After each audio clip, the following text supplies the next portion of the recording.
ಹಲವು ಮಾತೇನು ನೀನೊಲಿದ ಪಾದವನಿಟ್ಟ ನೆಲವೇ ಸುಕ್ಷೇತ್ರ ಜಲವೇ ಪಾವನ ತೀರ್ಥ ಸುಲಭ ಶ್ರೀಗುರುವೆ ಕೃಪೆಯಾಗು. ನಮ್ಮ ನಾಡಿನ ನಡೆದಾಡು ದೇವರು ಆದಂಥ ಪರಮ ಪೂಜ್ಯ ಜ್ಞಾನ ಯೋಗಿಗಳಾದಂಥ ಶ್ರೀ ಸಿದ್ದೇಶ್ವರ ಅಪ್ಪನವರನ್ನು ಮನದಾಳದಲ್ಲಿ ಸ್ಮರಿಸುತ್ತಾ, ಹಾಗೆ ಜ್ಞಾನ ಯೋಗಾಶ್ರಮದ ಅಧ್ಯಕ್ಷ ಗುರುಗಳು ನಿನಗೆ ದೀಕ್ಷೆಯನ್ನಿತ್ತು ಭವಬಂಧನದ ಶಿಕ್ಷೆಯಿಂದ ರಕ್ಷಿಸಿದಂಥ ಪೂಜ್ಯ ಬಸವಲಿಂಗ ಅಪ್ಪನವರ ಪಾದಗಳಿಗೂ ವಂದಿಸಿ, ಹಾಗೂ ಇಲ್ಲಿ ಶ್ರಾವಣ ಮಾಸದಲ್ಲಿ ಸತತವಾಗಿ 20 ದಿನಗಳಿಂದ ತಮ್ಮೆಲ್ಲರಿಗೂ ಜ್ಞಾನದ ಬುತ್ತಿಯನ್ನ ಸುಜ್ಞಾನದ ಊಟವನ್ನ ಉಣಬಡಿಸುತ್ತಿರುವಂತಹ ಮಾತೋಶ್ರೀ ರಾಜೇಶ್ವರಿ ಅಮ್ಮನವರ ಪಾದಗಳಿಗೂ ವಂದಿಸಿ, ಇಲ್ಲಿ ಸೇರಿದಂತ ಸಕಲ ಕೋಟ್ಯಾಳದ ಸಮಸ್ತ ಭಕ್ತರಲ್ಲಿಯೂ ನನ್ನ ಕೋಟಿ ಪ್ರಣಾಮಗಳು. ಇದು ಶ್ರಾವಣ ಮಾಸ. ಈ ಶ್ರಾವಣ ಅಂತಂದ್ರೆ ಏನು ಅಂತ ತಿಳ್ಕೋಬೇಕು ನಾವು. ಶ್ರವಣ ಅಂತಂದ್ರೆ ಆಲಿಸು ಅಂತ, ಆಲಿಸು ಅಂತಂದ್ರೆ ಕೇಳುವುದು ಅಂತ ಅರ್ಥ. ಶ್ರವಣ ಅನ್ನುವ ಪದದ ಅರ್ಥ ಏನು ಅಂತಂದ್ರ ಆಲಿಸುವುದು ಅಂತ. ಆಲಿಸುವುದು ಅಂದ್ರೆ ಕೇಳುವುದು ಅಂತ. ಏನನ್ನ ಕೇಳುವುದು ಅಂತ, ಏನೆಲ್ಲ ಕೇಳ್ತಿರ್ತೀವಿ ಪ್ರತಿದಿನ, ಆದ್ರೆ ಏನನ್ನ ಕೇಳಬೇಕು? ಶರಣರ ವಾಣಿಗಳನ್ನ ಕೇಳುವಂತ ಒಂದು ಸುಸಂದರ್ಭ. ವರ್ಷದ 12 ಮಾಸಗಳಲ್ಲಿ ಇದು ಒಂದು ಮಾಸ ಎಂತದ್ದು ಅಂತಂದ್ರ ಶರಣರ ವಾಣಿಗಳನ್ನ ಕೇಳುವುದಕ್ಕೋಸ್ಕರ ಮೀಸಲಾಗಿರಿಸಿರುವಂತ ಇದು ಒಂದು ತಿಂಗಳ. ಸದ್ಗುರುಗಳ ಸುಭಾಷಿತದ ನುಡಿಗಳನ್ನ ಕೇಳುವಂತ ಒಂದು ಸುಸಂದರ್ಭದ ತಿಂಗಳು ಅಂತಂದ್ರ ಇದು ಶ್ರಾವಣ ಮಾಸ. ಈ ಶ್ರಾವಣ ಮಾಸದ ವಿಶೇಷತೆ ಏನು ಅಂತಂದ್ರ, ಈ ಶ್ರಾವಣ ಮಾಸದ ಹಿಂದೆ ಹೋದ್ರೆ ನೀವು ಸ್ವಲ್ಪ ವಿಚಾರ ಮಾಡಬೇಕು. ಹಿಂದೆ ಕಳೆದು ಹೋದ ಮಾಸ ಯಾವ್ದಂದ್ರೆ ಆಷಾಢ ಮಾಸ. ಆಷಾಢ ಮಾಸದಲ್ಲಿ ಏನಾಗಿರ್ತೈತಪ್ಪ ಅಂತಂದ್ರ ಗಾಳಿ ಬೀಸ್ತಿರ್ತೈತಿ ನೋಡ್ರಿ. ಬರೀ ಗಾಳಿ ಬೀಸಿ ಧೂಳ ಎದ್ದು ಎಲ್ಲೆಡೆ ಎಲ್ಲ ಧೂಳು ಕುಂತಿರ್ತೈತಿ. ಗಿಡಗಳು ಎಲೆಗಳು ಎಲ್ಲಾ ಧೂಳು ಹಿಡಿದಿರ್ತಾವ. ಅದಾದ ನಂತರ ಶ್ರಾವಣ ಮಾಸ ಬಂತು. ಶ್ರಾವಣ ಮಾಸದಲ್ಲಿ ಏನಾಗ್ತೈತಿ ಅಂದ್ರ ತಿಂಗಳ ಪೂರ್ತಿ ಎಲ್ಲ ಬಿಡದೆ ಮಳೆ ಸುರಿತೈತಿ. ಯಾಕೆ ಸುರಿತೈತಿ ಅಂದ್ರ ಅಲ್ಲಿ ಕುಂತಂತ ಧೂಳುಗಳನ್ನೆಲ್ಲ ಆ ಕೊಳೆಯನ್ನ ತೊಳೆಯೋದಕ್ಕೋಸ್ಕರ ಶ್ರಾವಣದಲ್ಲಿ ಇಡೀ ತಿಂಗಳು ಮಳೆ ಆಗ್ತೈತಿ. ಮಳೆ ಆಯ್ತು ಅಂತಂದ್ರ ಎಲ್ಲಾ ಗಿಡಗಳು ಅದ್ರ ಎಲೆಗಳು ಕೊಳೆ ತೊಳ್ಕೊಂಡು ಹಚ್ಚ ಹಸಿರಾಗಿ ಎಷ್ಟು ಚಂದ ಕಳೆ ಶುದ್ಧವಾಗಿ ಕಾಣಕ್ ಶುರು ಆಗ್ತಾವ. ಅದಕ್ಕ ಹಂಗ ನಮ್ಮ ಜೀವನದಲ್ಲಿ ಈ 12 ತಿಂಗಳ ಒಳಗ ನಾವ್ ಏನ್ ಮಾಡಿರ್ತೀವಪ್ಪ ಅಂತಂದ್ರ ಬರೀ ನಾನು ಶ್ರೇಷ್ಠ, ನಾನು ಹೆಚ್ಚ, ನಾನು ಸುಂದರ, ನನ್ನದೇ ಶ್ರೇಷ್ಠ ಅಂತ ಹೇಳಿ ಬರೀ ಅಹಂಕಾರವನ್ನ ಪಟ್ಟಿರ್ತೀವಿ. ಅಜ್ಞಾನದ ಧೂಳು ನಮ್ಮ ಮೈಗೆ ಮೆತ್ಕೊಂಡಿರ್ತೈತಿ. ಆಮೇಲೆ ಅಹಂಕಾರದ ಕೆಸರು ಕೊಳೆ ನಮ್ಮ ಮನಸ್ಸಿನೊಳಗೆ ತುಂಬಿಕೊಂಡಿರ್ತೈತಿ. ಮತ್ತ ಎಲ್ಲೋ ಒಂದು ಕಡೆ ಕೇಳಿದ್ದನ್ನ ಅಲ್ಲೇ ಕೇಳಿ ಅಲ್ಲೇ ಬಿಟ್ಟು ಬಂದಿರ್ತೀವಿ. ಆ ಬುದ್ಧಿಯನ್ನ ಕೊನೆವರೆಗೂ ನಾವು ಮುಂದಕ್ಕ ಒಯ್ಯೋದೇ ಇಲ್ಲ. ಯಾಕಂದ್ರೆ ಅದು ಮನಿ ಬಿಡಬೇಕಲ್ಲ, ನಮಗೆ ಒಯ್ಯೋದಕ್ಕೆ ಬಿಡುದಿಲ್ಲ.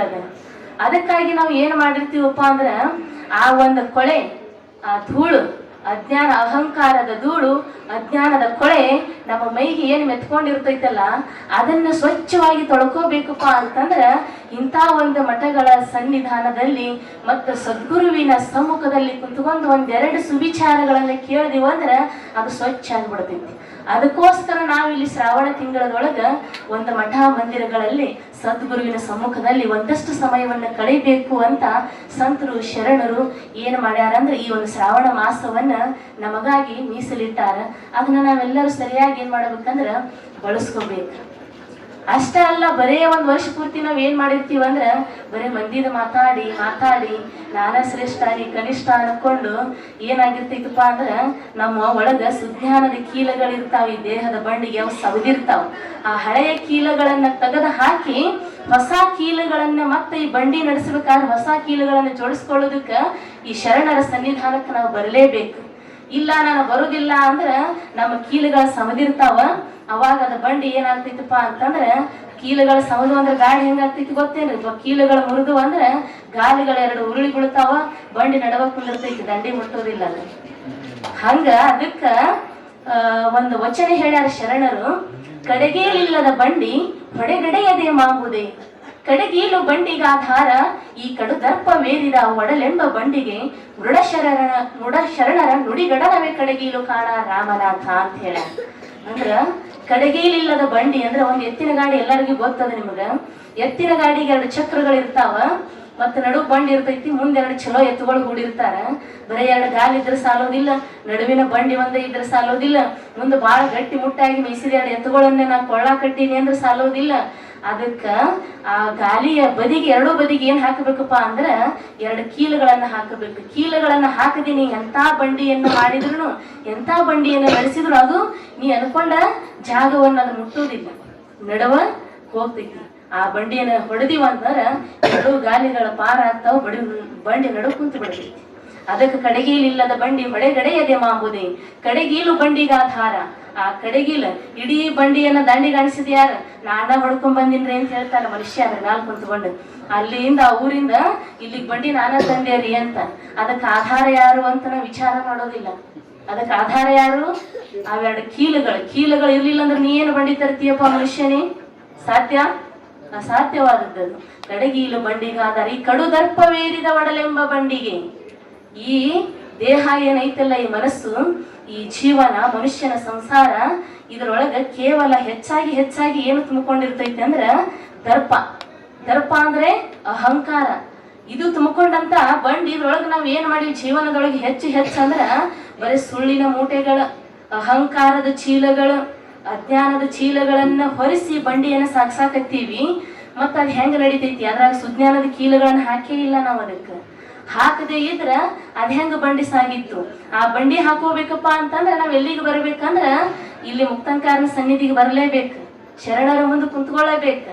ಅವ್ರು ಏನು ಬಂಡಿ ಹಾಕ್ತಾರ, ಸುಜ್ಞಾನದ ಬಂಡಿಗೆ ಕೀಲುಗಳನ್ನ ಹಾಕ್ತಾರಲ್ಲ, ಆ ಕೀಲುಗಳನ್ನ ಹಾಕೋಬೇಕು. ಅವಾಗ ಬಂಡಿ ನಡೆಸಬೇಕು.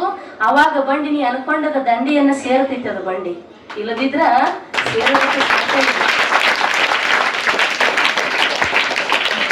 ಶರಣರ ನುಡಿಗಳನ್ನ ಕೇಳೋದಕ್ಕೋಸ್ಕರ ಈ ತಿಂಗಳನ್ನ ಮೀಸಲಾಗಿ ಇಟ್ಟಾರ. ಇದು ದೇಹ ಅಂದ್ರೆ ಹೆಂಗೈತಪ್ಪ ಅಂದ್ರ ಇನ್ನೊಂದು ವಚನದಲ್ಲಿ ಹೇಳ್ತಾರೆ ಶರಣರು, ಕಾಲುಗಳೆಂಬವು ಗಾಲಿ ಕಂಡಯ್ಯ, ದೇಹವೆಂಬುದು ತುಂಬಿದ ಬಂಡಿ ಕಂಡಯ್ಯ. ಬಂಡಿ ಹೊಡೆವರೈವರು ಮಾನಸರು, ಒಬ್ಬರಿಗೊಬ್ಬರು ಸಮವಿಲ್ಲವಯ್ಯ. ಅದರಿಚ್ಛೆಯ ನರಿದು ಹೊಡೆಯದಿರ್ದಡೆ ಅದರಚ್ಚು ಮುರಿಯಿತು ಗುಹೇಶ್ವರ ಅಂತ. ಅಲ್ಲಮ ಪ್ರಭು ಅವ್ರು ಏನ್ ಹೇಳ್ತಾರೆ ಅಂದ್ರ, ಇದು ಕಾಲುಗಳು, ಮನುಷ್ಯನಿಗೆ 2 ಕಾಲುಗಳೇನದಾವಲ್ಲ, ಕಾಲುಗಳೆಂಬವು ಗಾಲಿ ಕಂಡಯ್ಯ. ಒಂದು ಗಾಡಿ ನಡಿಬೇಕಂದ್ರೆ ಅದಕ್ಕೆ 2 ಗಾಲಿ, ಇವೇ ನಮ್ಮ ಕಾಲುಗಳ ಗಾಲಿ. ದೇಹವೆಂಬುದು ತುಂಬಿದ ಬಂಡಿ ಕಂಡಯ್ಯ. ಇದ್ರೊಳಗೆ ಸಾಕಷ್ಟು ಎಲ್ಲವೂ ತುಂಬಿಕೊಂಡೈತಿ. ಇದ್ರೊಳಗ ಒಳ್ಳೆಯದು ತುಂಬೈತಿ, ಕೆಟ್ಟದ್ದು ತುಂಬೈತಿ. ಆದ್ರೆ ನಾವು ಹೆಚ್ಚಾಗಿ ನಾವೇನ್ ತುಂಬಿಕೊಂಡಿವ ಅಂತಂದ್ರೆ ಕೆಟ್ಟದ್ದೇ ಜಾಸ್ತಿ ತುಂಬಿಕೊಂಡಿವಿ. ಇದ್ರೊಳಗ ಒಳ್ಳೆಯದನ್ನ ಕಡಿಮೆ ತುಂಬಿಕೊಂಡಿವಿ. ಹಿಂಗಾಗ್ಯದ ಏನಾಗತ್ತಂದ್ರ ಇದರಲ್ಲಿ 5 ಏನದಾವಪ್ಪ ಅಂದ್ರೆ ಬಂಡಿ ಹೊಡೆಯವರು 5 ಮಾನಿಸರು ಅಂತ ಹೇಳ್ಯಾರ. 5 ಮಾನಿಸರು ಯಾರು? ನಾವ್ ಹೇಳ್ಕೊತೀವಿ ನಾನೊಬ್ಬನೇ ಮನುಷ್ಯ ಅಂತ. ನಾನೊಬ್ಬನೇ ಮನುಷ್ಯ ಅಲ್ಲ, ನನ್ನೆಲ್ಲ ಆಳುವವರು 5 ಜನ ಅದಾರ ಇದ್ರೊಳಗ, ಈ ದೇಹದ ಒಳಗ. ಯಾರದಾರಪ್ಪ ಅಂದ್ರೆ ಪಂಚ ಜ್ಞಾನೇಂದ್ರಿಯಗಳದಾವ. ಪಂಚ ಜ್ಞಾನೇಂದ್ರಿಯಗಳವ ಯಾವ ಅಂದ್ರೆ ಕಣ್ಣುಗಳು, ಮೂಗ, ನಾಲಿಗೆ, ಕಿವಿ ಮತ್ತು ಚರ್ಮ. ಇವು ಏನ್ ಮಾಡ್ತಾವಂದ್ರೆ ಇವು ನಮ್ಮನ್ನೇ ಆಳ್ತಾವ. ಇವು ಯಾಕಂದ್ರೆ ಪ್ರತಿಯೊಂದೊಂದರ ಆಶಯಗಳ ಬಯಕೆಗಳ ಬೇರೆ ಅದಾವ. ಒಂದು ಏನೋ ಬೇಡ್ತೈತಿ, ಇನ್ನೊಂದು ಬೇರೆನೆ ಬೇಡ್ತಿರ್ತೈತಿ. ಅವುಗಳನ್ನ ನಿಯಂತ್ರಿಸಬೇಕಲ್ಲ. ಕಣ್ಣು ಬೇಡಿದ್ದು, ಕಣ್ಣು ನೋಡಿದ್ದು ಮನಸ್ಸಿಗೆ ಇಷ್ಟ ಆಗಿರ್ತೈತಿ. ಈಗೊಂದು ಹೂವಿನ ತೋಟಕ್ಕೆ ಹೋದಿವಿ ಅಂತಂದ್ರೆ ಅಲ್ಲಿ ಹೂವನ್ನ ನೋಡಿ ಕಣ್ಣು ಆನಂದ ಪಡ್ತು, ಮನಸ್ಸಿಗೆ ಆನಂದ ಆಯ್ತು, ಹೂ ಬಹಳ ಚಂದ ಅನಿಸ್ತು, ನೋಡಿ ಬಂದೀವಿ. ಮರುದಿನ ಮತ್ತೆ ಸುಮ್ಮನೆ ಕುಂತಾಗ ಆ ಹೂವನ್ನ ನೋಡ್ಬೇಕು ನಾವು ಹೋಗಿ, ಆ ಹೂವಿನ ತೋಟಕ್ಕೆ ಮತ್ತೆ ಹೋಗ್ಬೇಕು ಅಂತ ಅನಿಸಿದಾಗ ಅವಾಗ ಆದ್ರೆ ಹೋಗ್ಬೇಕಾದ್ರೆ ಅಲ್ಲಿ ಸ್ವಲ್ಪ ದೂರದಲ್ಲಿ ಇರುವುದರಿಂದ 5 ಕಿಲೋಮೀಟರ್ ದೂರದಲ್ಲಿ ಐತದು, ಹೆಂಗ್ ಹೋಗೋನು ಅಂತ ವಿಚಾರ ಬಂದಾಗ ನಡ್ಕೊಂತ ಹೋಗ್ಬೇಕಲ್ಲಿಗೆ. ಆದ್ರೆ ಕಾಲೇನ್ ಹೇಳ್ತಾವ ನಾ ಅಲ್ಲಿವರೆಗೆ ನಡೀದಿಲ್ಲ ಅಂತ. ನೋಡ್ರಿ ಮನಸ್ಸ ಕಣ್ಣು ಏನ್ ಕೇಳಾಕತ್ತೈತಿ, ಆ ಹೂವಿನ ನಾ ನೋಡ್ಬೇಕು, ಈಗ ನೋಡುವ ಆಸೆ ಆಗೈತಿ, ವಯಸ್ಸಾಕತ್ತೈತಿ. ಆದ್ರೆ ಕಾಲ ಏನ್ ಹೇಳ್ತಾವ, ನನಗೆ ಅಲ್ಲಿವರೆಗೆ ನಡೀದಕ್ ಆಗುದಿಲ್ಲ ಅಂತ ಹೇಳ್ತಾವ.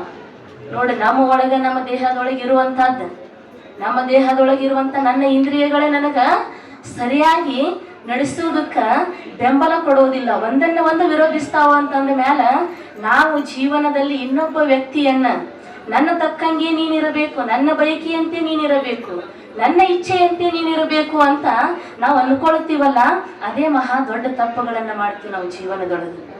ಅದಕ್ಕ ನನ್ನ ಇಂದ್ರಿಯಗಳನ್ನ ನಾನು ನಿಯಂತ್ರಿಸುವ ಶಕ್ತಿಯನ್ನ ಮೊದಲು ಹೊಂದಬೇಕು. ಪಂಚ ವಿಷಯಗಳದಾವಿಲ್ಲಿ ಮನುಷ್ಯನಿಗೆ. ಪಂಚ ವಿಷಯಗಳು ಶಬ್ದ, ಸ್ಪರ್ಶ, ರೂಪ, ರಸ, ಗಂಧ ಅಂತ. ಇವು ನಮ್ಮನ್ನ ಸುಮ್ಮನೆ ಬಿಡೋದಿಲ್ಲವು. ಅಲ್ಲಲ್ಲಿ ಎಲ್ಲೆಲ್ಲಿ ಕಾಣಿಸ್ತಾವ ಅಲ್ಲೆಲ್ಲ ತನ್ನ ಕಡೆಗೆ ಸೆಳ್ಕೊಂಡು ಆ ಕಡೆ ಒಯ್ಯಕ್ಕೆ ಶುರು ಮಾಡ್ತೀವಿ.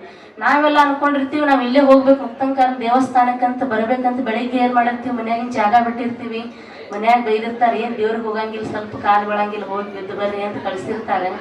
ಹಾದ್ಯಾಗ ಬರೋದ್ರೊಳಗೆ ಒಬ್ರು ಏನ್ ಮಾಡ್ತಾರ, ಏನ್ ಬರ್ರಿ ಮುಕ್ತಂಕಾರ ಮಠ ಏನ್ ಭಾಳ ದೂರ ಐತೇನ್, ಇಲ್ಲೇ ಐತೆ, ದಿನ ಇಲ್ಲೇ ನೋಡ್ತಿರ್ತಿ, ಬಾ ನಾನು ಸ್ವಲ್ಪ ಕೆಲಸ ಐತಿ ಹೋಗಿ ಬರೋಣ ಅಂತ ಅವ್ರು ಜಗ್ಗಿದ್ರ ಅಂದ್ರೆ ಆಯ್ತು ಹೇಳ್ಬಿಡ ಅಂತ ಆ ಕಡೆ ಹೋಗ್ತೀವಿ. ಈ ಕಡೆ ಬರೋದು ಅಲ್ಲೇ ನಿಂದಿರ್ತೈತಿ, ಯಾಕಂದ್ರೆ ಅದು ಸೆಳೆತ, ಆ ಕಡೆ ಹೋಗ್ಬಿಡ್ತೀವಿ.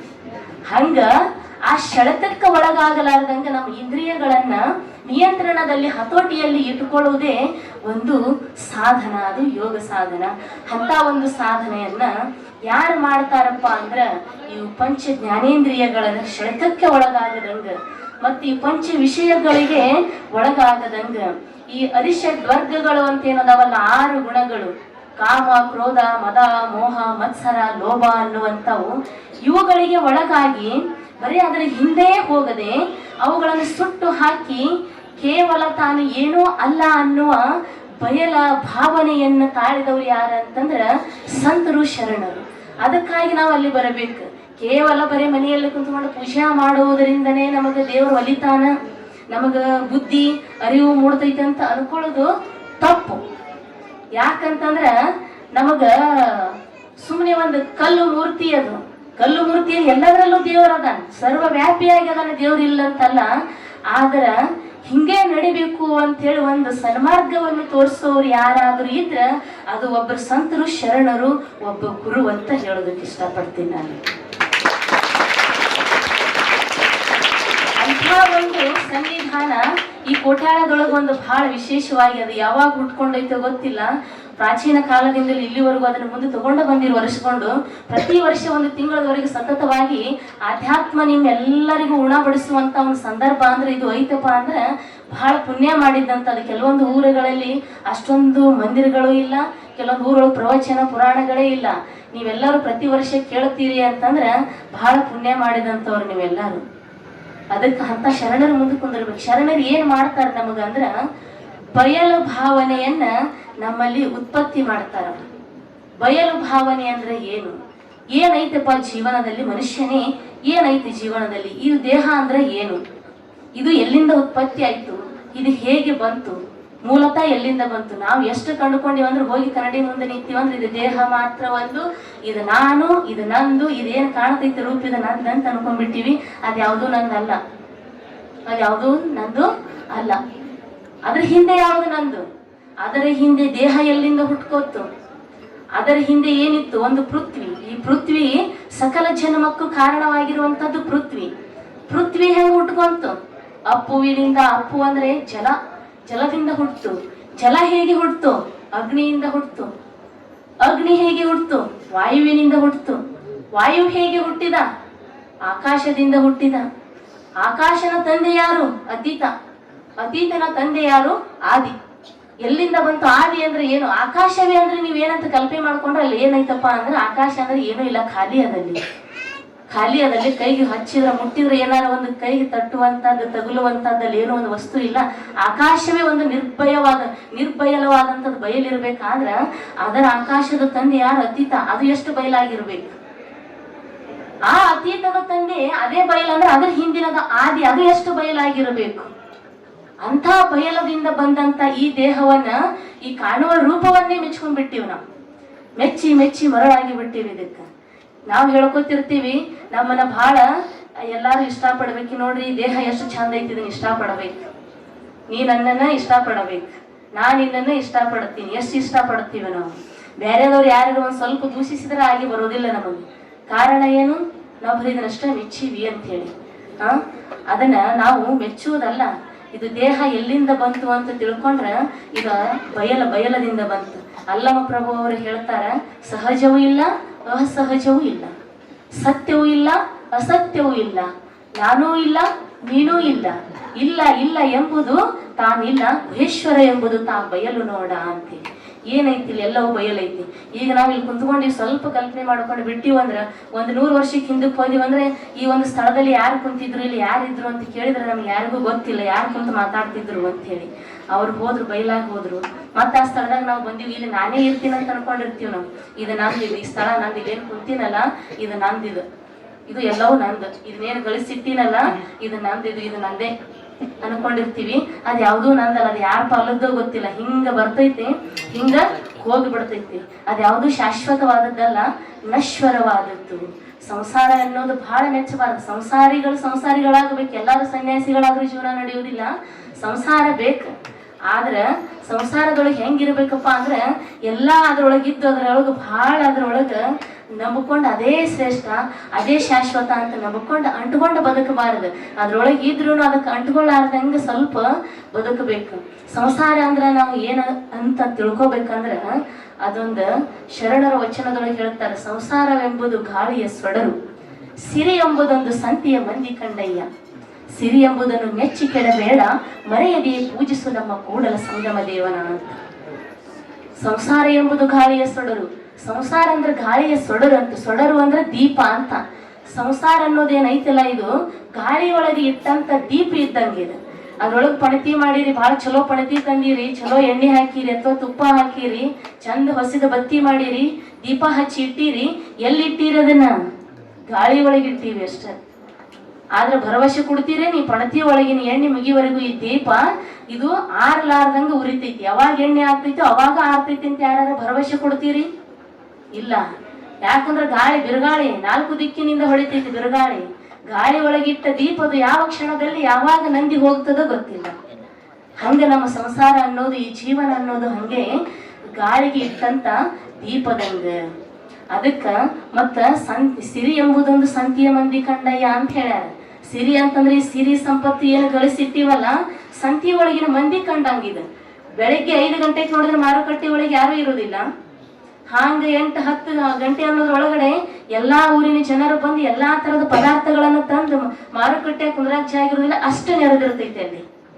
ಆದ್ರೆ ಹಿಂಗ ಹೊತ್ತು ಇಳ್ದಂಗ ಸಂಜೆ 6 ಗಂಟೆ ಅಂದ್ರ ಮತ್ತೇನು ಇರುವುದಿಲ್ಲ, ಅಲ್ಲಿ ಎಲ್ಲಾ ಬಯಲಾಗಿರ್ತೈತಿ. ಬೆಳಗ್ಗೆ 5 ಗಂಟೆಗೆ ಹೆಂಗ ಬಯಲಿತ್ತು, ಸಂಜೆ ಮತ್ತೆ 5 ಗಂಟೆಗೆಲ್ಲ ಏನಾಗಿರ್ತೈತಿ, ಸ್ವಚ್ಛ ಬಯಲ.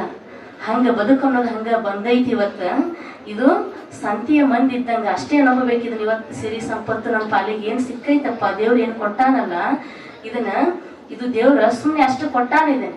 ಅದ್ರೊಳಗೆ ಏನೇನೈತೆ ಅಂತ ಸ್ವಲ್ಪ ಆನಂದ ಪಡು, ಬಳಸುವ, ಉಳಿಸುವ, ಒಳ್ಳೇದಕ್ಕಾಗಿ ಬಳಸು.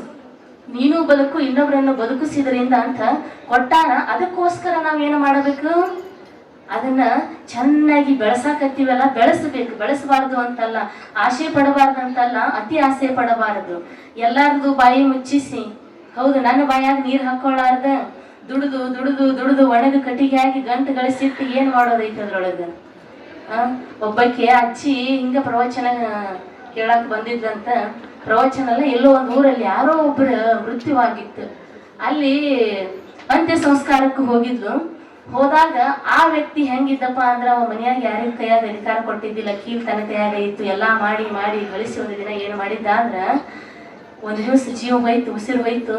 ಕುಂತಿದ್ದ ಸುಮ್ಮನೆ ಅಜ್ಜಿಯಲ್ಲಿ ಹೋಗಿದ್ಲಂತೆ ಸಂಸ್ಕಾರಕ್ಕೆ. ಅಲ್ಲಿ ಹಾಡಾಕತ್ತಿದ್ರು, ಭಜನೆ ಹಚ್ಚಿದ್ರು. ಎಷ್ಟು ದಿನ ಇಲ್ಲೇ ಇರತಿ, ನಿನ್ನ ಮನೆ ಬ್ಯಾರೈತಿ, ಗಳಿಸಿ ಗಳಿಸಿ ಮನೆಯಾಗ ಇಡತಿ, ನೀ ಸತ್ತ ಮೇಲೆ ಅದನ್ನ ಯಾರಿಗೆ ಕೊಡತಿ ಅಂತ ಹಾಡಾಕತ್ತಿದ್ರು. ಆ ಹಾಡು ಕಿವ್ಯಾಗ ಬಿತ್ತ ಅಜ್ಜಿಗೆ. ಹೌದಲ್ಲವಾ, ಇದು ಎಲ್ಲಾ ಗಳಿಸಿಟ್ಟಾನ ಅಜ್ಜ, ಎಷ್ಟೆಲ್ಲಾ ಕಟ್ಟ್ಯಾನ. ಆದ್ರ ಪಕ್ಕಕ್ಕೆ ಕುಂತವ್ರಿಬ್ರು ಅಳವಲ್ರು, ಅವ್ರು ಇಬ್ರು ಸಸ್ತ್ಯಾರು ಹಿಂಗ ಕುಂದ್ಸ್ಯಾರ ಗುಂಟಕ್ಕ. ನಾಳೆ ನಂದು ಹಿಂಗ ಐತೆ, ನಾನು ಬಡ್ಕೊಂಡ್ ಮಾಡೀನಿ, ನಂದು ಹಿಂಗ ಐತೇನೋ ಅಂತ ತಿಳಿದ ಬಿಡ್ಬೇಕೇನು, ಸಾಕೇನು ಇಷ್ಟು ಸಾಕಿನ್ ಏನ್ ಮಾಡ್ಬೇಕು, ನಾನು ಬಿಟ್ಟು ಬಿಡ್ಬೇಕಿನ್. ಇಷ್ಟು ದಿವ್ಸ ಏನ್ ಬಡ್ಕೊಂಡಿನಲ್ಲ ಬಿಡ್ಬೇಕಂತ ಅನಿಸ್ತಾರೆ ಚೆನ್ನದಾಗ ಕುಂತ. ಮನಿಗೆ ಹೋದಳು. 3 ಮಂದಿ ಸಸ್ತ್ಯಾರು. ಒಬ್ಬಕ್ಕೆ ನೀರು ಕಾಸಿ ನೀರು ತಂದಿಟ್ಲು, ಒಬ್ಬಕ್ಕೆ ಸ್ನಾನ ಮಾಡಿಸಿದ್ಲು, ಒಬ್ಬಕ್ಕೆ ಅಜ್ಜಿ ಬಟ್ಟೆ ತೊಳೆದು ಹಾಕಿದ್ಲು. ಅಜ್ಜಿ ಒಳಗೆ ಹೋಗಿ ಬಟ್ಟೆ ಹಾಕೊಂಡು ಒಂದಿಷ್ಟ ಏನೋ ಪ್ರಸಾದ ತಗೊಂಡು ಹೊರಗೆ ಬಂದು ಎಲೆ ಅಡಿಕೆ ಹಾಕೋಬೇಕಂತ ನೋಡ್ತಿದ್ಳು. ಅಲ್ಲಿ ಎಲೆ ಅಡಿಕೆ ಚೀಲ ಇಟ್ಟಿದ್ಲು. ಆ ಚೀಲದೊಳಗೆ ಕೀಲಿತ್ತು, ಆ ಚೀಲ ಇರ್ಲಿಲ್ಲ, ಹೋಗ್ಬಿಟ್ಟಿತ್ತು. ಎಲೆ ಅಡಿಕೆ ಚೀಲನೇ ಇರಲಿಲ್ಲ.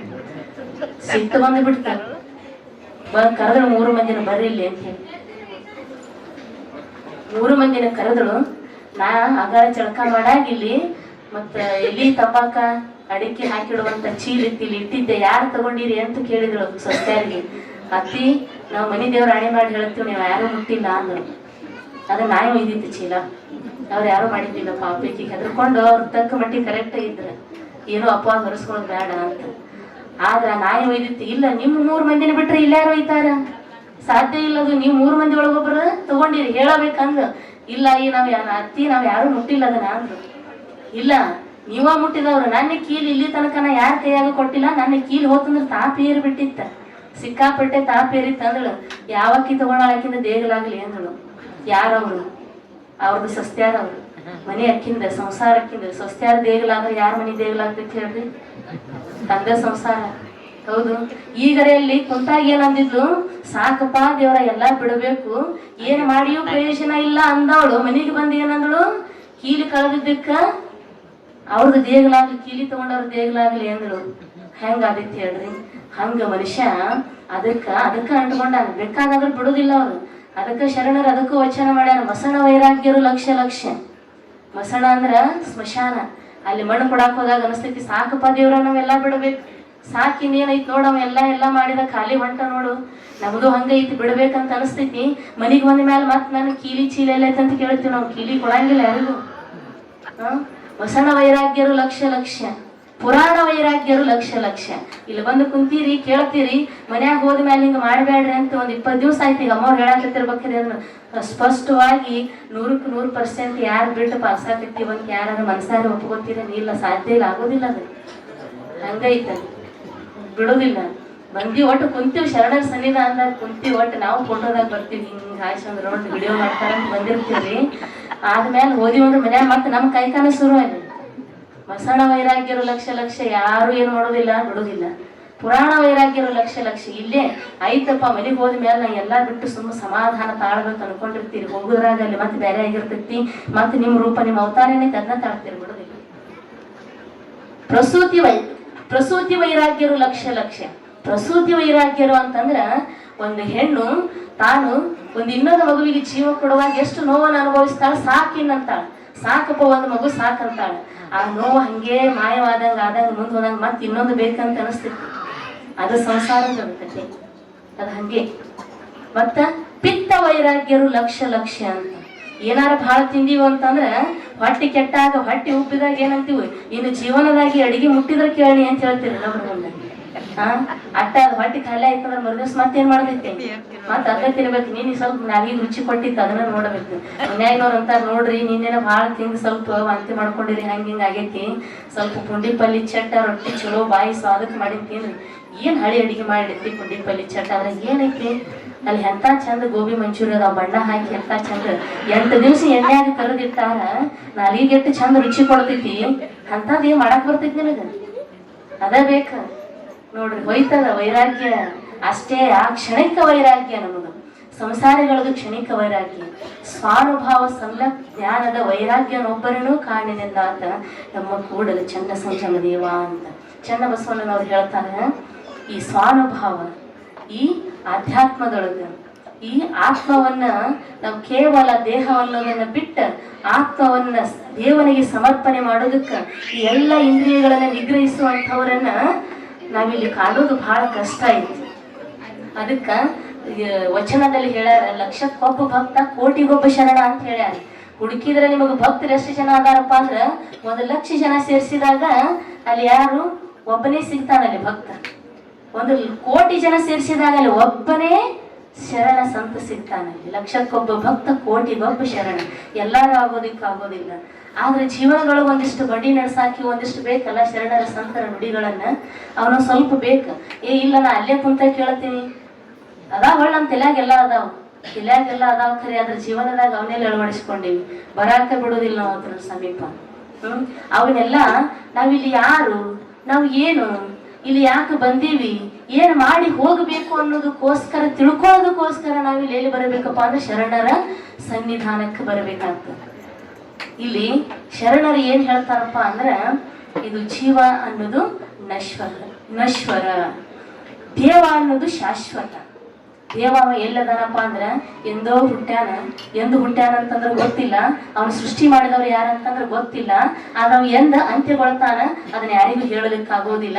ಎಲ್ಲದಾನ ತೋರ್ಸಂದ್ರ ಇಲ್ಲಿ ಅದಾನ, ಇದು ಒಂದು ವಸ್ತುವಿನಾಗ ಅದಾನಂತ ತೋರ್ಸಕ್ ಆಗುದಿಲ್ಲ. ಪ್ರತಿಯೊಂದು ವಸ್ತು ನಮ್ಮ ಕಣ್ಣಿಗೆ ಕಾಣುವ ಸೃಷ್ಟಿಯ ಮೇಲಿರುವ ಪ್ರತಿಯೊಂದು ವಸ್ತುವೆಲ್ಲ ಏನಪ್ಪಾ ಅಂದ್ರ ಅದು ದೇವನ ಸ್ವರೂಪವೇ ಆಗಿತ್ತು. ಅದಕ್ಕೋಸ್ಕರ ಇಲ್ಲಿ ಬರೀ ನಾ ಅನ್ನೋದು ಬೇಡ. ನಾವೇನೇನೋ ಗಳಿಸಿವಲ್ಲ ದೇವರ ಕೊಡುಗೆ ಇದು. ಇದೆಲ್ಲ ಕೊಟ್ಟದ್ದು ನಿಸರ್ಗದೊಳಗೆ ದೇವರ ಕೊಡುಗೆ ಇದೆ. ಅದನ್ನ ನಾವು ಆ ಕೊಡುಗೆಯನ್ನ ಪಡ್ಕೊಂಡ ಬದುಕಬೇಕು. ಅದ್ರೊಳಗೆ ನಾವು ಬಡ್ಕೊಂಡು ಬದುಕಬಾರ್ದಷ್ಟೇ. ಈ ದೇವರ ಕೊಡುಗೆ ಒಳಗ ನೀರು ಕೊಟ್ಟಾನ, ಗಾಳಿ ಕೊಟ್ಟಾನ, ಬೆಳಕು ಕೊಟ್ಟಾನ, ಇಟ್ಟು ಚಂದ ನೆಲ ಕೊಟ್ಟಾನ, ಕಲ್ಲು ಮಣ್ಣು ಕೊಟ್ಟಾನ, ಏನೆಲ್ಲ ಕೊಟ್ಟಾನ. ಅದನ್ನ ಪಡ್ಕೊಂಡು ಬದುಕಬೇಕು ವಿನಃ ಬಡ್ಕೊಂಡು ಬದುಕಬಾರ್ದು. ಅದ್ರೊಳಗೆ ಬರೀ ನಮ್ಮ ಜೀವನ ಹೆಂಗಾಗೈತೆ ಅಂದ್ರ ಪಡ್ಕೊಂಡಿವಿ, ಯಾರಿಗೆ ಕಡಿಮೆ ಐತಿ ಎಲ್ಲರಿಗೂ ಸಿಗ್ತೈತಿ, ಯಾರಿಗೂ ಯಾವ್ದು ಕೊರತೆ ಕಾಣೋದಿಲ್ಲ ಇವತ್ತಿನ ಜಗತ್ತಿನಾಗ. ಆದ್ರ ಬಡ್ಕೊಂಡ ಬದುಕೋದ್ರಿಂದ ಜೀವನದೊಳಗ ಒಂದಷ್ಟು ಸ್ವಾರಸ್ಯದ, ಶಾಂತತೆಯ, ಸಮಾಧಾನದ, ಸಂಸ್ಕಾರದ ಕೊರತೆಗಳು ಕಾಣಕತ್ತಿ ಬಿಟ್ಟಾವ. ಎದಕ್ಕಪ್ಪ ಅಂತಂದ್ರೆ ನಾವು ಅದಕ್ಕೆ ಪಡ್ಕೊಳಕತ್ತಿಲ್ಲ. ನನಗೇನು ಕೊರತೆ ಐತಿ, ಇವಾಗ ಯಾವ ವಸ್ತುವಿನ ಕೊರತೆ ಐತಿ, ಅಷ್ಟು ಸಿಕ್ಕರೆ ಸಾಕಪ್ಪ ಅಂತ ಅಷ್ಟ ಒಂದು ಪಡ್ಕೊಂಡು ಅದಕ್ಕೋಸ್ಕರ ಶ್ರಮ ಪಟ್ಟು ಭಕ್ತಿಯಿಂದ ಅದನ್ನ ಪಡ್ಕೊಂಡು ನಾವು ಅದನ್ನ ಅರ್ಪಿಸ್ಕೊಂಡು ಬದುಕಿದೀವಿ ಅಂತಂದ್ರೆ ಅದು ಜೀವನ ಸಾರ್ಥಕಮಯವಾದ ಬದುಕದು. ಇಲ್ಲಿ ನಾವು ಯಾರಂತ ತಿಳ್ಕೋಬೇಕು. ಮೊದಲ ಬರೀ ಎಲ್ಲಾ ಮಾಡ್ಕೊಂಡು ತಗೊಂಡೇನು ಹೋಗೋದಿಲ್ಲಲ್ಲ. ತಗೊಂಡು ಹೋದವ್ರು ಯಾರ್ದಾರಂತ ಎಲ್ಲಾರ್ಗೂ ಗೊತ್ತೈತಿ. ಆದ್ರೆ ನಾವು ಬಿಡುದಿಲ್ಲ, ನಾ ತಗೊಂಡ ಹೋಗಿ ಬಿಡಂಗಿಲ್ಲ ಅನ್ನೋ ಮಟ್ಟಕ್ಕೆ ಮಾತಾಡ್ತೀವಿ. ಮುಂಚಾನೆ ಅದು ಶುರು ಆಯ್ತಪ್ಪ ಅಂದ್ರೆ ಅಂಗಳ ಕಸ ಹೊಡೆಯುವಾಗ ಗೆರೆ ಹಾಕಿರ್ತೀವಿ, ನೋಡಿದ್ರಿ? ಅಷ್ಟು ಗೆರೆಯಿಂದ ಈಚ ಕಡೆ ನಿನ್ನ ಕಡೆ ಈಚ ಕಡೆ ಬರಬಾರ್ದು, ನನ್ನ ಕಡೆ ಹೆಚ್ಚ ಕಡೆ ಬರಂಗಿಲ್ಲ. ಏನ್ ಮಾಡೋದು? ಅದ್ಯಾವ್ದು ಜಾಗ ನಂದಲ್ಲ. ಅದಕ್ಕ ಇಲ್ಲಿ ನಾನು ಯಾರು ಅಂತ ತಿಳ್ಕೊಬೇಕಂದ್ರೆ ಒಂದ್ ಸಣ್ಣ ಕಥೆ ಹೇಳ್ತೀನಿ ನಿಮಗ. ಭೋಜರಾಜ ಮತ್ತು ಕಾಳಿದಾಸ ಅಂತಿದ್ರು. ಭೋಜರಾಜ ಮಹಾನ್ ದೊಡ್ಡ ರಾಜ, ಅವನ ಆಸ್ಥಾನದಲ್ಲಿ ಒಬ್ಬ ಮಹಾನ್ ಪಂಡಿತ ಕಾಳಿದಾಸ ಅಂತಿದ್ರು. ಇವ್ರಿಬ್ರು ಒಂದು ದಿವಸ ಏನ್ ಮಾಡ್ತಾರಂತಂದ್ರ ಹೊರಗಡೆ ವನ ಸಂಚಾರ ಮಾಡ್ಕೊಂಡು ಬರೋಣಂತ ವಾಯು ವಿಹಾರಕ್ಕೆ ಹೋಗ್ತಾರೆ. ಹೋದಾಗ ಅಲ್ಲಿ ಏನಾಗ್ತೈತಿ ಹಂಗ ಒಂದು ವಿಷಯದ ಚರ್ಚೆಗಳನ್ನ ನಡ್ಕೊಂತ ಮುಂದೆ ಹೋಗ್ತಾರ. ಹೋಗೋದ್ರೊಳಗೆ ಅರಣ್ಯದೊಳಗೆ ಏನಾಗ್ತೈತಿಪ್ಪ ಅಂದ್ರ ಹಂಗ ದೂರ ಹೋಗಿ ಬಿಡ್ತಾರ. ಅವ್ ಹೆಂಗ್ ಬಂದ್ರಂತ ಆ ಕಡೆ ಈ ಕಡೆ ನೋಡ್ತಾರೆ. ಇನ್ನು ಮನೆಗೆ ಹೋಗ್ಬೇಕು ಹೊತ್ತು ತಿಳಿತು.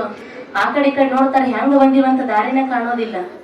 ಅವಾಗ ಏನ್ ಮಾಡ್ತಾರ, ಇನ್ ಹೆಂಗ್ ಮಾಡೋದು? ಆ ಕಡೆ ಈ ಕಡೆ ನೋಡ್ತಾರ, ಅಲ್ಲೆಲ್ಲಿ ಅರಣ್ಯದೊಳಗೆ ಮನಿ ಇರ್ಬೇಕ್ರಿ, ಮನಿ ಇರುದಿಲ್ಲ, ಬರೀ ಗಿಡ ಗಂಟಿಗಳು, ದಾರಿ ಇರುದಿಲ್ಲ.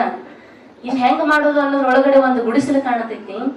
ಗುಡಿಸಲು ನೋಡ್ತಾರ, ಅಲ್ಲೊಂದು ಗುಡಿಸಲು ಐತಿ ಅಂದ್ರೆ ಅಲ್ಲಿ ಯಾರು ಇರ್ಬೇಕಲ್ಲ, ನೋಡು ಅವರಾರ ನಮಗ್ ದಾರಿ ತೋರಿಸ್ತಾರಂತ ಅಲ್ಲಿಗೆ ಹೋಗ್ತಾರ. ಹೋಗುದ್ರೊಳಗ ಒಬ್ಳು ಅಜ್ಜಿ ಕುಂತಿರ್ತಾಳ.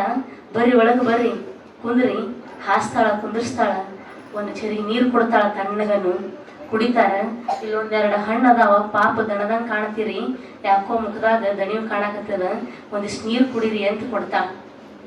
ನೀರು ಕೊಡ್ತಾರ, ಕುಡಿತಾರ, ಹಣ್ಣು ತಿಂತಾರ. ಹಿಂಗ ಅವರೇ ಇನ್ನು ಕೇಳ್ಬೇಕು ಅನ್ನೋದ್ರಾಗ ಅಜ್ಜಿ ಹೇಳ್ತಾಳೆ, ಯಾಕೆ ದಾರಿ ತಪ್ಪಿ ಬಂದ್ರೇನು ಅಂತೇಳಿ.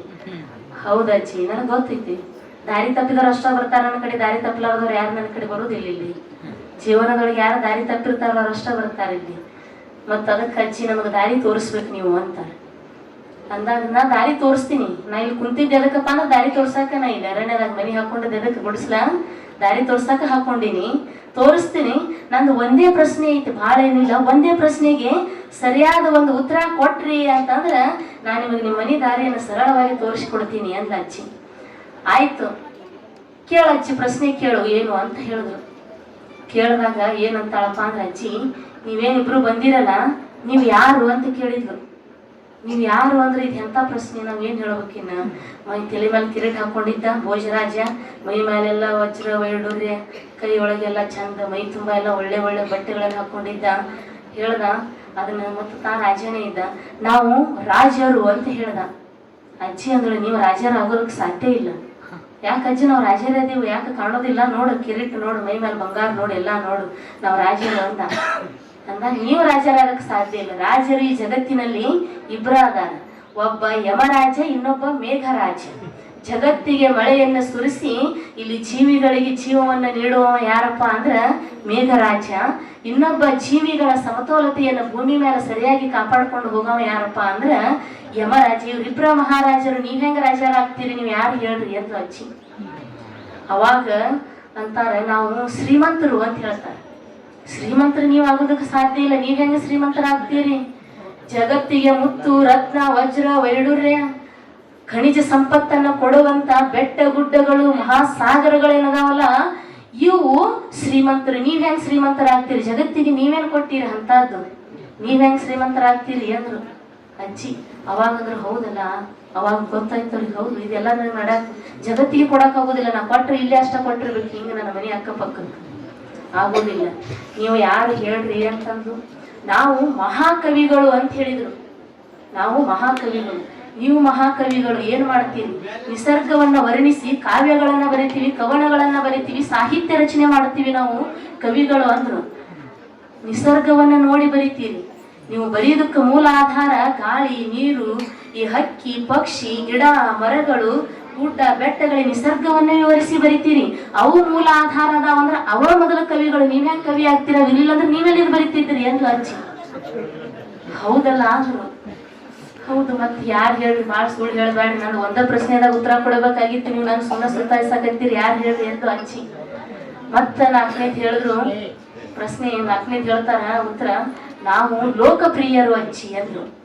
ನೀವು ಪ್ರಿಯರಾಗೋದಕ್ಕೆ ಹೆಂಗ ಸಾಧ್ಯ? ಲೋಕಪ್ರಿಯರು ಇಬ್ಬರೇ ಇದ್ರು ಜಗತ್ತಿನೊಳಗ, ಒಂದು ಅಣ್ಣ, ಇನ್ನೊಂದು ನೀರು. ಜಗತ್ತಿನ ಪ್ರತಿಯೊಂದು ಜೀವಿ ಅದನ್ನ ಮುಟ್ಟದ ಬದುಕಂಗಿಲ್ಲ. ಅದನ್ನ ತಿರಸ್ಕಾರ ಮಾಡಿ ಬದುಕಿದಂತ ಜೀವಿಗಳೇ ಇಲ್ಲ ಭೂಮಿ ಮೇಲೆ. ಅವು ಎರಡು ಲೋಕಪ್ರಿಯರು.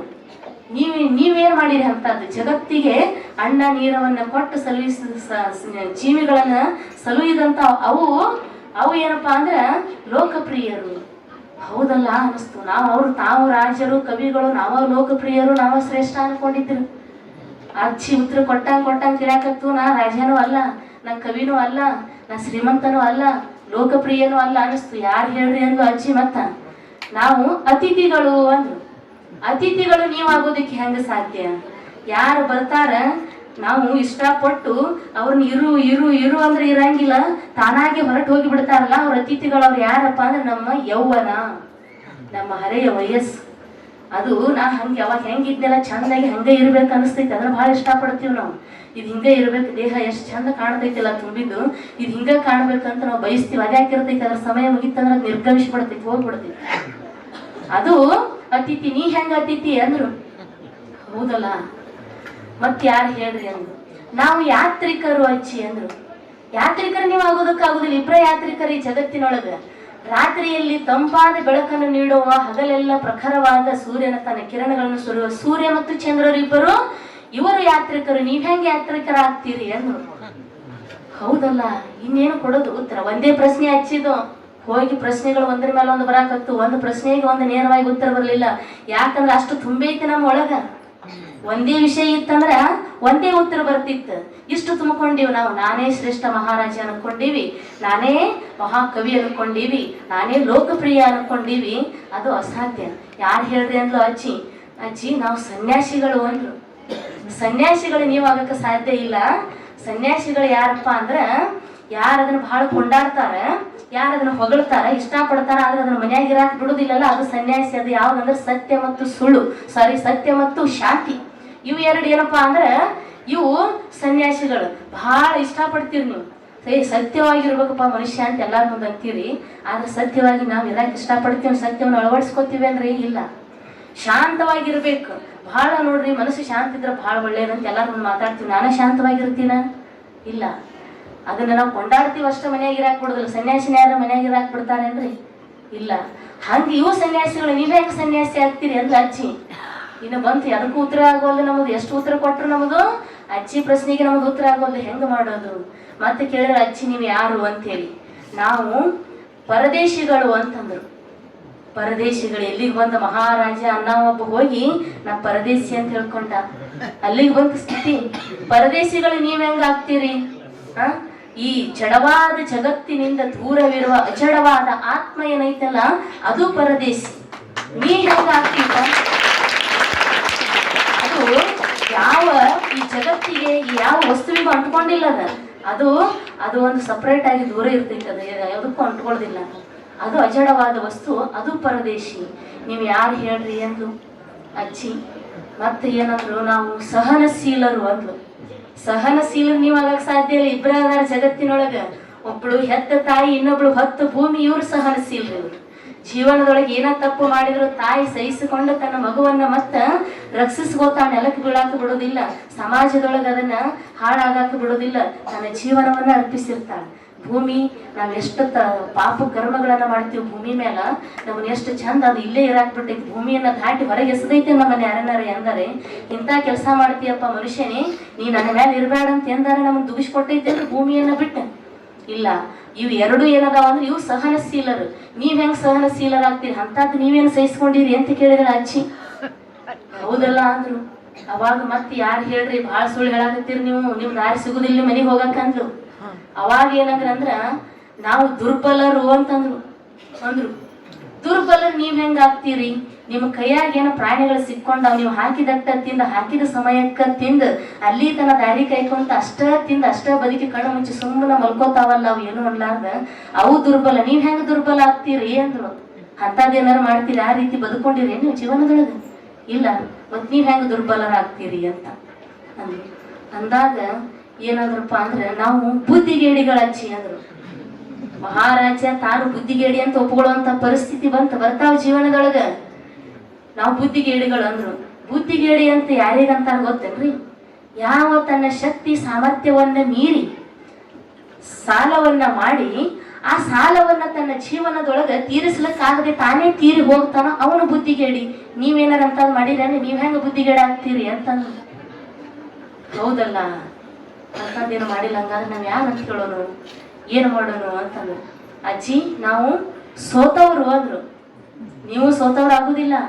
ಯಾವ ಒಬ್ಬ ವ್ಯಕ್ತಿ 10 ಹೆಣ್ಣು ಮಕ್ಕಳನ್ನ ಹೆತ್ತು ಅವನು ಪ್ರೀತಿಯಿಂದ ಸಾಕಿ ತನ್ನ ಜೀವನವನ್ನ ಅರ್ಪಿಸಿ ನಾಳೆ ಮಕ್ಕಳು ದೊಡ್ಡವಾದ ಮೇಲೆ ಊರೆಲ್ಲ ತಿರುಗಾಡಿ ದೊಡ್ಡ ದೊಡ್ಡ ಊರಾಣ ಗಣ್ಯರ ಕಾಲಗಳು ಹಿಡಿದು ಸಾಲ ತಂದು ಮದುವೆ ಮಾಡಿ ಕೊಟ್ಟು ಇನ್ನೊಬ್ಬರ ಮನೆಗೆ ಕಳಿಸಿ ಆ ಮಗಳನ್ನ ದಾರೆ ಎರೆದು ಕೊಟ್ಟು ಬರಬೇಕಾದ್ರ ಆ ಬೀಗರ ಮನೆಗೆ ಬೀಗದ ಕಾಲು ಬಿದ್ದು ಹೇಳ್ತಿರ್ತಾನ ತಂದೆ, ನೋಡ್ರಿ ನನ್ನ ಮಗಳಿಗೆ ನನ್ನ ಮನೆಯೊಳಗೆ ಎಷ್ಟ ಬಡತನ ಇದ್ರು ಬಹಳ ಚಂದ ಸಾಕಿ ನಾನು.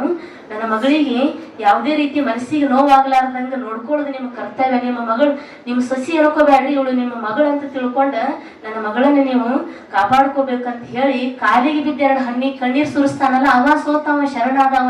ನೀವ್ ಹೆಂಗ ಸೋತವರು ಅಂತ ಕೇಳಿದ್ರ ಅಜ್ಜಿ. ಹೌದಲ್ಲ, ಏನು ಮಾಡೋದಿನ್ ಎಲ್ಲ ಮುಗಿದುವಲ್ಲ ಉತ್ತರಗಳು, ಇನ್ನೇನ್ ಹೇಳೋದು ಅಂದ್ರು.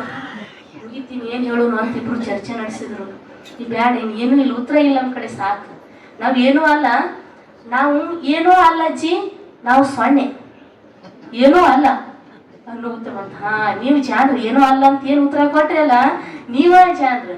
ಅದಿವು ಅದಿವು ಅದಿವು ಅಂದ್ರಲ್ಲ, ಇಷ್ಟೊತ್ತ ಅದಿವು ಅದಿವು ಅಂತ ಏನ್ ಹೇಳ್ತಿದ್ರಲ್ಲ, ಅದು ಯಾವ್ದು ನೀವು ಅಲ್ಲ. ಏನೋ ಅಲ್ಲ ಅಂತ ನೀವು ಹೇಳಿದ್ರಲ್ಲ, ಅದು ನೀವು, ಅದೇ ನೀವು ಏನೋ ಅಲ್ಲ ಅನ್ನೋದೇ ನಾವು ಇಲ್ಲಿ ಐತೆ ಅಂತ ಅನ್ಕೊಂಡು ಬದುಕಿದೀವಿ ಅಂದ್ರೆ ಅಹಂಕಾರ ಹುಟ್ಟಾಕ ಶುರು ಆಗ್ತೈತಿ. ನಾವ್ ಏನೋ ಅಲ್ಲ ಅಂತ ಬದುಕಿದೀವಿ ಅಂತಂದ್ರ ಮನಸ್ಸೊಳಗ ಜ್ಞಾನ, ಶಾಂತಿ, ಸಮಾಧಾನ ತುಂಬಿಕೊಂಡು ಮನಸ್ಸು ಆನಂದ ಅಷ್ಟೇ ಅಲ್ಲ ಪರಮಾನಂದವನ್ನ ಅನುಭವಿಸಕ್ ಶುರು ಮಾಡ್ತೈತಿ. ಅಂತ ಒಂದು ದಿವ್ಯ ಜ್ಞಾನವನ್ನ, ದಿವ್ಯವಾದ ಅರಿವನ್ನು ಮೂಡಿಸಿದವ್ರು ಯಾರಪ್ಪ ಅಂದ್ರ ಅಜ್ಜಿ. ಹಂಗ ಬರೀ ಅಜ್ಜಿ ಅಂತಲ್ಲ, ನಮ್ಮ ಜೀವನದೊಳಗ ಕೆಲವೊಂದು ಸಂದರ್ಭಗಳು ಬರ್ತಾವ, ನಾವ ತಿಳ್ಕೊಬೇಕದನ್ನ. ಈ ಸಂದರ್ಭ ಯಾಕೆ ಬಂತು, ಇದ್ರ ಹಿಂದನ ಯಾಕೆ ಹಿಂಗೆ ನಡ್ಕೊಂಡಿದ್ದೆ ಅಂತ ಕಾರಣಗಳಿರ್ತಾವ. ಈ ರೀತಿ ನಡ್ಕೊಂಡಿದ್ದಕ್ಕೆ ನನಗೆ ಹಿಂಗ ಬಂತಪ್ಪ ಅಂದ್ರೆ ಸಾಕಪ್ಪ ದೇವ್ರಿ. ತಪ್ಪು ಮಾಡಬಾರದಂತಲ್ಲ, ಮಾಡಿರ್ತಾರ. ಪ್ರತಿಯೊಬ್ಬ ಮನುಷ್ಯನೇ ತಪ್ಪು ಮಾಡಾವಿಲ್ಲ ಭೂಮಿ ಮೇಲೆ. ತಪ್ಪು ಮಾಡಿರ್ತಾನ, ತಿದ್ಕೋಬೇಕು. ತಿದ್ಕೊಂಡು ಸಾಕಿನಿ, ಹಿಂದೊಂದು ಏನ್ ತಪ್ಪು ಮಾಡಿನಲ್ಲ ದೇವ್ರಿ, ಈ ತಪ್ಪು ಮತ್ತೊಮ್ಮೆ ನನ್ನ ಜೀವನದೊಳಗೆ ಆಗೋದಿಲ್ಲ ಅಂತ ಅದನ್ನ ಅಲ್ಲಿಗೆ ಬಿಟ್ಟು ಸನ್ಮಾರ್ಗದಲ್ಲಿ ನಡಿಬೇಕು. ಅಂತ ಒಂದು ಸನ್ಮಾರ್ಗವನ್ನು ತೋರಿಸೋರು, ಅಂತ ಒಂದು ಒಳ್ಳೆಯ ನೀತಿಯ ರೀತಿಗಳನ್ನು ಹೇಳಿಕೊಡೋ ಯಾರಪ್ಪ ಅಂತಂದ್ರೆ ನಾನು ಯಾರು ಅಂತ ಹೇಳೋರು ಯಾರು? ಇಲ್ಲಿ ಸನ್ನಿಧಾನದಲ್ಲಿ, ದೇವರ ಸನ್ನಿಧಾನದಲ್ಲಿ ಸದ್ಗುರುಗಳು ಅದನ್ನ ನಮಗೆ ಅರಿವು ಮಾಡಿಕೊಡ್ತಾರೆ ಜೀವನದೊಳಗೆ. ಹೆಂಗ ಭೋಜರಾಜಗ ಕಾಳಿದಾಸಗ ಒಂದು ಅರಣ್ಯದೊಳಗೆ ಅಜ್ಜಿ ಅರಿವಿ ಮೂಡಿಸಿದ್ರಲ್ಲ ನಾನು ಯಾರಂತ ಹೇಳಿ, ಇಲ್ಲಿ ನಮಗೆ ಯಾರು ಮಾಡ್ತಾರ ನಮ್ಮ ಜೀವನದೊಳಗೆ ಅಂದ್ರೆ ಇವಂತ ಒಂದು ಸನ್ನಿಧಾನದೊಳಗೆ ಶರಣರು ಸಂತರು ಮಾಡ್ತಾರ. ಅದನ್ನ ಅವರಿಗೆ ನಾವು ಏನೂ ಕೊಡೋದಕ್ಕಾಗೋದಿಲ್ಲ. ಬಂದ್ರೆ ಏನೋ ಕೊಟ್ಟರೆ ಅದು ಅಷ್ಟೇ ಸೀಮಿತ. ಆದ್ರೆ ಏನು ಕೊಡಬೇಕಪ್ಪ ಅಂದ್ರೆ ಏನಾದ್ರೆ ನಾ ಅವ್ರನ್ನ ಭಾಳ ಇಷ್ಟಪಡ್ತೀನಿ, ಗುರುಗಳನ್ನ ಭಾಳ ಭಕ್ತಿ ಐತ್ರಿ ನನಗೆ ಅವ್ರ ಮ್ಯಾಲ ಅಂತ ಹೇಳೋರಿದ್ರ ಇದನ್ನ ಕೊಟ್ಟು ಮಾಡೋದಲ್ಲ. ಕೊಡ್ರಿ, ಕೊಡಬಾರ್ದಂತಲ್ಲ, ಕೊಟ್ಟದ್ದು ಮಾತ್ರ ನಂದು ಅರ್ಪಣೆ ಅಂತ ತಿಳ್ಕೊಬೇಡ್ರಿ. ಅವ್ರು ತೋರಿಸಿದಂತ ಸನ್ಮಾರ್ಗದಲ್ಲಿ ನಡೆಯುವುದೇನೈತಲ್ಲ ಅದು ನಾವು ಕೊಟ್ಟಂತ ಕೊಡುಗೆ, ಏನಾದ್ರೂ ಕಾಣಿಕೆ ಅವ್ರಿಗೆ ಅರ್ಪಿಸುವಂತಹದ್ದು. ಅಂಥದ್ದನ್ನ ನಾವೆಲ್ಲರೂ ಇಲ್ಲಿ ಅರ್ಪಿಸ್ಬೇಕಾಗ್ತೈತಿ. ಅದಕ್ಕೆ ನಾಯಿನವ್ರ ವಚನ ಹೇಳ್ಯಾರ, ಅದಕ್ಕೂ ಒಂದು ಬರುಸಟೆಗನ ಭಕ್ತಿ ದಿಟವೆಂದು ನೆಚ್ಚಲು ಬೇಡ, ಮಠದೊಳಗನ ಬೆಕ್ಕ ಇಲಿಯ ಕಂಡು ಪುಟನೆಗದಂತಾಯ್ತು ಕಾಣ ರಾಮನಾಥ ಅಂತೇಳಿ. ಬರುಸಟೆಗ ಅಂದ್ರೆ ಡಾಂಬಿಕನ ಭಕ್ತಿ ಬಹಳ ದಿಟ ಸತ್ಯ ಅಂತ ಹೇಳಿ ಹೆಚ್ಚಾಕ್ ಹೋಗ್ಬೇಡ. ಚೇಳರ ದಾಸಿಮಯ್ಯನವರು ಮಠದೊಳಗೆ ಕುಂತು ಪೂಜೆ ಮಾಡ್ಕೊತಿದ್ರಂತ, ದಿನ ಧ್ಯಾನ ಕುಂದಿರ್ತಿದ್ರಂತ. ಕುತ್ತಾಗ ಬೆಕ್ಕ ಬಂದವ್ರ ಮುಂದೆ ಕುಂತ್ಕೊಂಡು ಭಕ್ತನಾಗಿ ಕೇಳ್ತಿತ್ತಂತ, ಬಹಳ ಚಂದ ಧ್ಯಾನ ಮಾಡಕ್ ಕುಂದಿರ್ತಿತ್ತಂತ. ಅದನ್ನು ಅದನ್ನ ನೋಡಿ ಬೆಕ್ಕಿನಲ್ಲಿ ಏನಪ್ಪಾ ಬೆಕ್ಕ ಭಕ್ತಿ ಒಳಗೆ ಎಷ್ಟು ತಲ್ಲೀನ ಆಗೈತಿದು, ಎಷ್ಟು ಭಕ್ತಿಯ ಭಾವ ಉಕ್ಕೈತಿದ್ ಒಳಗೆ ಎಷ್ಟು ಮೂಡೈತಲ್ಲ ಅನ್ಕೊಂಡಿದ್ರಂತೆ. ಒಂದು ದಿನ ಹಿಂಗ ಒಂದು ದಂಡಿಯಿಂದ ಇಲ್ಲಿ ಓಡಿ ಬಂತಂತ. ಪಟ್ ಅಂತ ಆ ಸದ್ದಿಗೆ ಆ ವಾಸನೆಗೆ ಇಲಿ ವಾಸನೆಗೆ ಬೆಕ್ಕ ಶಾಂತ ಕುಂತಿದ್ದ ಕಣ ತೆರೆದು ಓಡಿ ಇಲಿ ಹಿಡಿಯಾಕ ಓಡಿ ಹೋಯ್ತು. ನಮ್ಮದು ಹೆಂಗ ಆಗ್ತೈತಿ, ನೀವೆಲ್ಲ ಅಲ್ಲಿ ಹೂ ಪೊಣಸ್ಕೊಂತ ಭಕ್ತಿ ಮಾಡ್ಕೊಂತ ಪ್ರವಚನ ಕೇಳ್ತಿರ್ತೀರಿ, ಒಳಗೆ ಬೆಕ್ಕ ಮ್ಯಾವ ಅಂದ್ರೆ ಅಲ್ಲೇ ಕುಂದಿರ್ತೀರಿ, ಹಾಲಿನ ಗೋಣಕ್ಕೆ ಅಲ್ಲೇ ಇರ್ತೈತಿ, ಓಡಿ ಹೋಗ್ಬಿಡ್ತೀರಿ. ಅದಕ್ಕೆ ಪ್ರವಚನ ಅಧ್ಯಾತ್ಮ ಇಲ್ಲೇ ಕುಂತದು. ಅದಕ್ಕೆ ಯಾವುದನ್ನ ಎಲ್ಲಿ ಕೇಳಬೇಕು ಅಲ್ಲೇ ಕೇಳಬೇಕು. ಅದಕ್ಕೆ ಒಂದು ತಾಸು ಜೀವನದಲ್ಲಿ ಒಂದು ದಿನಕ್ಕೆ 24 ಗಂಟೆ ಒಳಗೆ 1 ಗಂಟೆ ನಮಗೆ ಆಗೋದಿಲ್ಲ ಅಂದ್ರೆ ಇದ್ಯಾವ ಜೀವನ ಸಾಗಿಸೋದೈತೆ ನಮ್ಮಲ್ಲಿ? ಸಾರ್ಥಕವಾದ ಬದುಕು ಅದ್ರೊಳಗೆ ಐತೆ ಅಂತ ನಾವು ತಿಳ್ಕೊಂಡಿವಿ, ಅಲ್ಲೇನೈತ್ರಿ ನಮಗೆ ನಾಚಿಕೆ ಬರ್ತೈತೆ ಅನ್ನೋರು ಭಾಷಣ ಅದ ನೋಡ್ರಿ. ಆಧ್ಯಾತ್ಮ ಅನ್ನೋದು ನಾಚಿಕೆಗೆ ಸಮ ಐತಂದ್ರೆ ನಮ್ಮ ಬದುಕು ಅಲ್ಲೋಲ ಕಲ್ಲೋಲಾಗ ಶುರುವಾಗ್ತೈತಿ. ಆಧ್ಯಾತ್ಮ ಅನ್ನೋದು ಅರಿವು ಮೂಡಿಸಿ ನಮ್ಮ ಸರಿಯಾದ ದಡವನ್ನ ಸೇರಿಸೋದು ಯಾವ್ದಾದ್ರು ಒಂದು ಅಂಶ ಇದ್ರೆ ಅದು ಆಧ್ಯಾತ್ಮ. ಶರಣರ ನುಡಿಗಳು, ನಾವು ಗಳಿಸಿಟ್ಟ ಸಂಪತ್ತು, ನಾವು ಆಸ್ತಿ ಸಂಪತ್ತಿ ಏನು ಮಾಡಿವಲ್ಲ, ಇದು ಯಾವುದೂ ನಮಗೆ ಸರಿಯಾದ ಸಮಯಕ್ಕೆ ದಾರಿ ತೋರುದಿಲ್ಲ. ಅದೆಲ್ಲ ಹಿಂಗೆ ಬೈಲಾಗಿ ಹೋಗ್ತೈತಿ. ಆಗ ಹೇಳಿದೆ ನಿಮಗೆ, ಅದು ಯಾವುದೋ ಕೆಲಸಕ್ಕೆ ಬರುದಿಲ್ಲ. ಐತಿ, ಸಾಕಷ್ಟು ಐತಿ, ಸಂದರ್ಭಕ್ಕೆ ಕೆಲವೊಮ್ಮೆ ಬರುದಿಲ್ಲ. ಬರೀ ಗುರುವಿನ ವಾಣಿಗಳು ಕೆಲವೊಂದು ಸಂದರ್ಭದಲ್ಲಿ ನಮಗೆ ಜೀವವನ್ನು ತುಂಬುತ್ತಾವ. ಸದ್ಯ ನಾನು ಕೆಲವೊಬ್ಬ ಏನೋ ಹೋಗಿರ್ತಾನ, ಆತ್ಮಹತ್ಯೆ ಮಾಡ್ಕೋಬೇಕಂತ ಹೋಗಿರ್ತಾನ. ಆದ್ರೆ ಒಂದು ಗುರುವಿನ ಮಾತು ನೆನಪ ಅಂತಂದ್ರ ಮರಳಿ ಬರ್ತಾನ. ಮರಳಿ ಬಂದ ಮನೆಗೆ ಮತ್ತೆ ಜೀವನ ನಡೆಸಿದ ಅಂದ್ರೆ ಆ ಮರಳಿ ಏನಾಯ್ತಪ್ಪ ಅಂದ್ರೆ ಪುನರ್ಜನ್ಮ ನೀಡೋದು ಯಾವ್ದಪ್ಪ ಅಂದ್ರೆ ಆಸ್ತಿ ಸಂಪತ್ತಲ್ಲ. ಆಸ್ತಿ ಸಂಪತ್ತಿಗೆ ಎಷ್ಟು ಜನ ಜೀವವನ್ನ ಕಳ್ಕೊಂಡಾರ. ಆದ್ರೆ ಶರಣರ ಮಾತುಗಳನ್ನ ಕೇಳಿ ಯಾರು ಜೀವ ಕಳ್ಕೊಂಡಾರ ಅನ್ನೋ ಉದಾಹರಣೆಗಳು ಅದಾವೆ ಅಂದ್ರೆ ಜಗತ್ತಿನಲ್ಲಿ ಇಲ್ಲ. ಅದಕ್ಕಾಗಿ ನಾವು ಈ ಜೀವನವನ್ನ ದೇವರ ಎಂದು ಹುಡ್ಸ್ಯಾನು ಎಂದೋ ಕರ್ಕೊಂಡು ಹೋಗ್ತಾನ. ಅವನ ಕೆಲಸ ಐತೆ ಅದು. ಅಲ್ಲಿವರೆಗೂ ನಾವು ಬದುಕಬೇಕು, ಏನು ಬರ್ತೈತೋ ಎದುರಿಸ್ಬೇಕು. ಮತ್ತೆ ಶರಣರ ನುಡಿಗಳನ್ನ ಕೇಳಿದೀವಿ ಅಂದ್ರೆ ನಮ್ಮ ಜೀವನದಲ್ಲಿ ಬಂದಂತ ಕಷ್ಟಗಳು ಬರ್ತಾವಿಲ್ಲ ಅಂತಲ್ಲ, ಬಹಳ ಸರಳವಾಗಿ ಬಯಲಾಗ್ತಾವ ಅವು. ಅದು ಬಹಳ ಕಷ್ಟ ಅಂತ ಅನ್ಸೋದಿಲ್ಲ, ಬಹಳ ಚಂದ. ಅದ್ರೊಳಗೂ ಒಂಥರ ಆನಂದ, ಕಷ್ಟದೊಳಗೂ ಒಂಥರ ಒಳಗಡೆ ಮನಸ್ಸಿನೊಳಗೆ ಒಂಥರ ಆನಂದ ಇರ್ತೈತೆ ಅದ್ರೊಳಗು. ಯಾಕಂದ್ರೆ ಶರಣರ ನುಡಿ ಅಂತ ಶಕ್ತಿಯನ್ನ ತುಂಬುವಂತಹದ್ದು, ದಿವ್ಯವಾದ ಶಕ್ತಿ ಅದು ಶರಣರ ನುಡಿ. ಅದಕ್ಕೆ ನಾವು ಎಲ್ಲರೂ ಇಲ್ಲಿ ಮುಕ್ತಂಕಾರನ ಸನ್ನಿಧಿ ಒಳಗೆ ಕುಡಿಯವಲ್ಲ, ಇದು ಬಹಳ ಒಂದು ಒಳ್ಳೆಯ ಸುಸಂದರ್ಭ. ಎಲ್ಲರೂ ಇಂಥ ಒಂದು ಸನ್ನಿಧಿಯನ್ನು ಪಡ್ಕೊಂಡಿದ್ದಕ್ಕೆ ನಾವೆಲ್ಲರೂ ಆ ದೇವರಿಗೆ ಋಣಿಯಾಗಿರೋದಂತಲ್ಲ, ಭಕ್ತಿಯಿಂದ ಬದುಕೋಣ. ಶರಣರ ಹಾಕಿಕೊಟ್ಟ ಸನ್ಮಾರ್ಗದಲ್ಲಿ ನಾವೆಲ್ಲರೂ ನಡೆಯೋಣ. ಮತ್ತು ಈ ಕಾರ್ಯಕ್ರಮ ಹಿಂಗೆ ಚೆನ್ನಾಗಿ ನಡೀಲಿ. ಈಗ ಇಷ್ಟೇ ಜನ ಸೇರ್ತಿರಲ್ಲ, ಇನ್ನೂ ಸಾಕಷ್ಟು ಜನರು ಕುಂದ್ರಾಗ ಚಾಕ್ ಸಾಕಾಗಬಾರ್ದು, ಹಂಗೆ ಸೇರ್ಬೇಕು. ಯಾಕಂದ್ರೆ ಇದು ಈಗಿರುವಂತ ಜನರಿಗೆ ಅವಶ್ಯಕತೆ ಆದದ್ದಲ್ಲ. ಇಲ್ಲಿ ಏನದಾವಲ್ಲ ಸಣ್ಣ ಸಣ್ಣ ಮಕ್ಕಳು, ಭಾವಿ ನಾಯಕರು ಇವ್ರು ಏನದಾರಲ್ಲ, ಇವ್ರಿಗೆ ಬಹಳ ಅವಶ್ಯಕತೆ ಐತಿ. ನಾವೆಲ್ಲ ಈ ಒಂದು ದಡ ಸೇರಿವಿ, ಇವ್ ಮುಂದೆ ನಿರ್ಧಾರ ತಗೊಂಡು ಬದುಕಬೇಕಾದಂತ ಮಕ್ಕಳು ಬಹಳ ಅದಾರ. ಇವ್ರಿಗೆ ಅವಶ್ಯಕತೆ ಬಹಳ ಐತದ ಆಧ್ಯಾತ್ಮದ ಅರಿವು ಮೂಡಿಸೋದು. ಯಾಕಂದ್ರೆ ಅವ್ರೊಳಗೆ ನೋಡ್ರಿ ಎಂತೆಂತ ವಿಚಾರಗಳದಾವ. ಈಗ ಮಕ್ಕಳು ನೋಡಿದ್ರೆ ಸ್ವಲ್ಪ ಭಯಾನಕ ಅನಿಸ್ತೈತಿ ಸಮಾಜ ನೋಡಿದ್ರೆ. ಅದಕ್ಕೆ ಅವ್ರಿಗೆ ಮೂಡಿಸ್ರಿ. ನೀವು ಸಣ್ಣರಲ್ಲಿ ಹೋಗಿ ಏನು ಮಾಡ್ತೀರಿ ಅನ್ನಬೇಡ್ರಿ. ಮನ್ಯಾಗಿನವ್ರು ಹೋಗ್ಲಿ, ಕೇಳ್ರಿ, ಏನ್ ಹೇಳ್ಯಾರ ಕೇಳ್ಕೊಂಬ ಚಂದ. ನೀವು ಬರೋದಾದ್ರ ಜೊತೆ ಬರ್ರಿ.